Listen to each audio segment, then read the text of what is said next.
నాకు తెలిసినటువంటి ఒక తమ్ముడు కొన్ని సంవత్సరాల క్రితం ప్రభు నందు నిద్రించాడు. ఆ తమ్ముడు అప్పటిదాకా బెడ్ మీద కదలకుండా అచేతనంగా పడున్న స్థితి నుంచి దేవుడు అతన్ని తీసుకోబోయే ముందు దిగ్గున లేచి కూర్చొని అమ్మని భార్యని పిలిచాడట.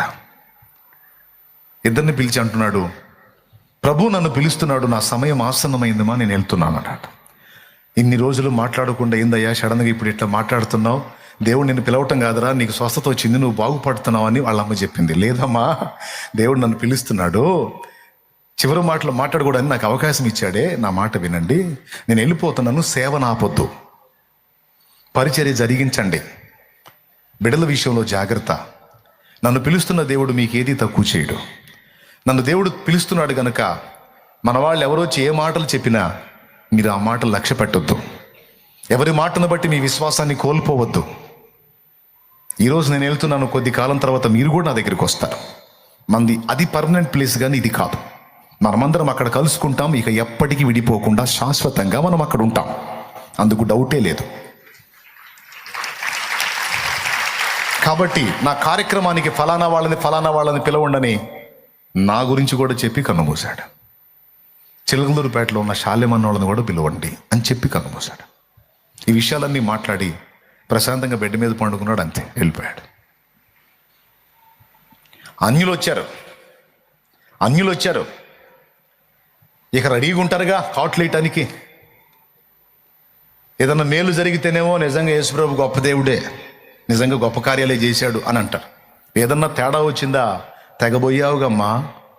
తెగబోయావుగయ్యా చర్చి అని, ఏం ఒరిగింది మరి, పోయా, నీ బిడ్డ పోయాడు, నీ భర్త పోయాడు, నీ భార్య పోయింది, లేకపోతే నీ తండ్రి పోయాడు, నీ తల్లి పోయింది, ఏం ఒరిగింది, ఏం జరిగిందని ఇక పోట్లు పడవట రెడీగా ఉంటారు.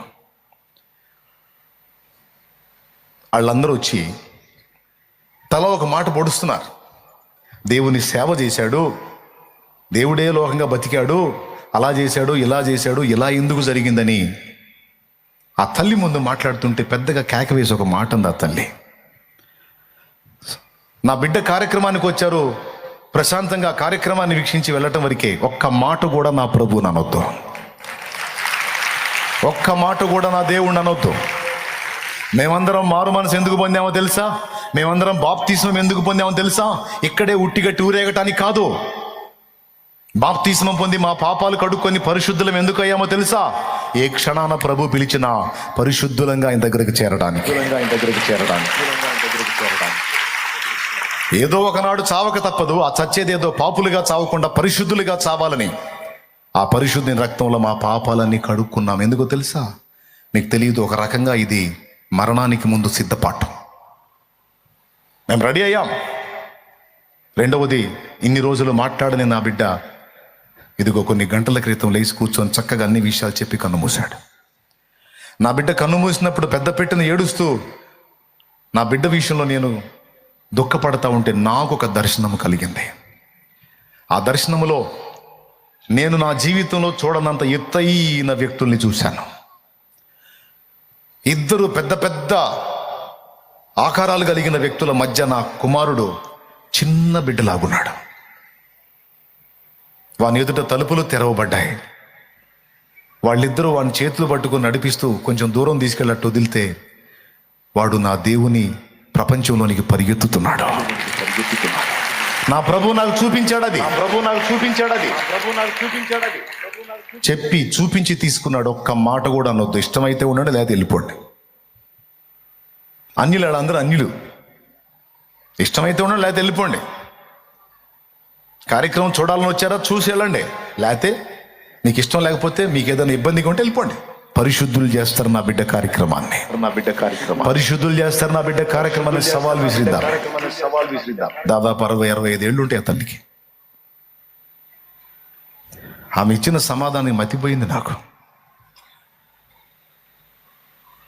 స్పష్టంగా దేవుడు బయలుపరిచాడు. అట్లా కొంతమందికి ముందే చూపిస్తాడు దేవుడు. అంటే ఒక వ్యక్తి ప్రాణం పోయేటప్పుడే, ఒక వ్యక్తిని దేవుడు తీసుకునేటప్పుడే అతడు ఏ స్థలానికి వెళ్ళాలో దాన్ని నిర్దేశిస్తాడు ఆయన. ధనవంతుడు లాజరు స్టోరీలో ధనవంతుడు అగ్నికి పంపించాడు, లాజర్నేమో అబ్రహాము రొమ్మున అనుకున్న పంపించాడు. ఇంతమంది మీ అందరికి కూడా ఈ మ్యాటర్ అంతా క్లారిటీ ఉంది కదా. నీకు వచనాలు చూపించాను, ఎగ్జాంపుల్స్ కూడా చెప్పాను. స్తోత్రం చెప్పండి, రెండు చేతులు ఎత్తి.